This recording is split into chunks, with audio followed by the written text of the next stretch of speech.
Naka-night-night si Draymond Green kay Karl Anthony Towns. Talo ang Knicks mga idol, 7-game winning streak na itong Golden State Warriors at 14 wins and 1 loss kasama si Jimmy Butler kung ito'y naglalaro. Ganoon pa rin itong si Coach Tim Thibodeau sa kanyang mga malalaro, mabigat na mga minuto ang kanyang ibinibigay sa kanyang mga starting 5. Nagkaroon ng tig 38 minutes na Bridges, Anunoby at McBride, 39 minutes si Josh Hart at 30 minutes si Karl Anthony Towns. Samantalang yung kanilang bangko itong si Achiuwa, 10 minuto lamang si Robinson, 16 si Payne, 10 minutes. Itong si Shamit lamang ang nagkaroon ng 21 minutes dito mga idol. Mahirap kung si Coach Tom Thibodeau ang coach mo dahil bilang isang second unit o bench player, mahirapan kang magkaroon ng exposure. Samantalang sa Golden State Warriors, balanse yung kanilang mga rotation, yung kanilang minuto, yung bangko na bibigyan talaga ng tsansang makapaglaro.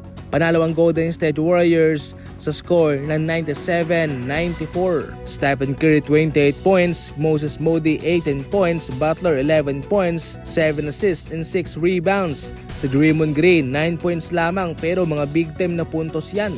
Sa ngayon mga idol, 7-game winning streak na itong Golden State Warriors. Samantala, pinangangambahan sa ngayon na posibleng isurrender na lamang ng Dallas Mavericks ang kanilang mga natitirang mga laban sapagkat kulang sila sa mga manlalaro. Si Dante Exum out na for the rest of the season dahil sa broken bone.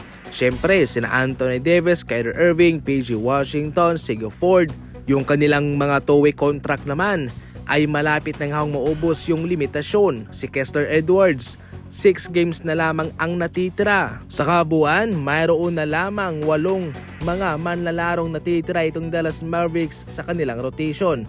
Given dyan, yung mga two-way player ay malapit nang maubos yung limitasyon, tsak na wala na nga silang magagamit pa sa kanilang rotation. Ibig sabihin yan ay isosurrender na lamang ng Dallas Mavericks yung kanilang mga natitirang laban kung kinakailangan man. Ibig sabihin nun, panalo na yung kanilang kalaban. Ano ang komento ninyo patungkol dito mga idol? Karma na ba to? Deserve ba to ng Dallas Mavericks? At itong si Nico Harrison, i-comment lang yan. Samantala, game-winning 3 ang naipasok ni Jordan Poole kanina sa kanilang laban kontra Nuggets. Upset malala, nasayang ang 40 puntos ni Nikola Jokic at 13 rebounds mga idol. 9 assist sa 3 ni Jordan Poole. Nakalimutan ni Raz na dikitan itong si Jordan Poole. Yan tuloy, upset malala ang kanilang inabot sa score na 126-123. Jordan Poole, 19 points, 6 assists and 4 3-pointer mga idol.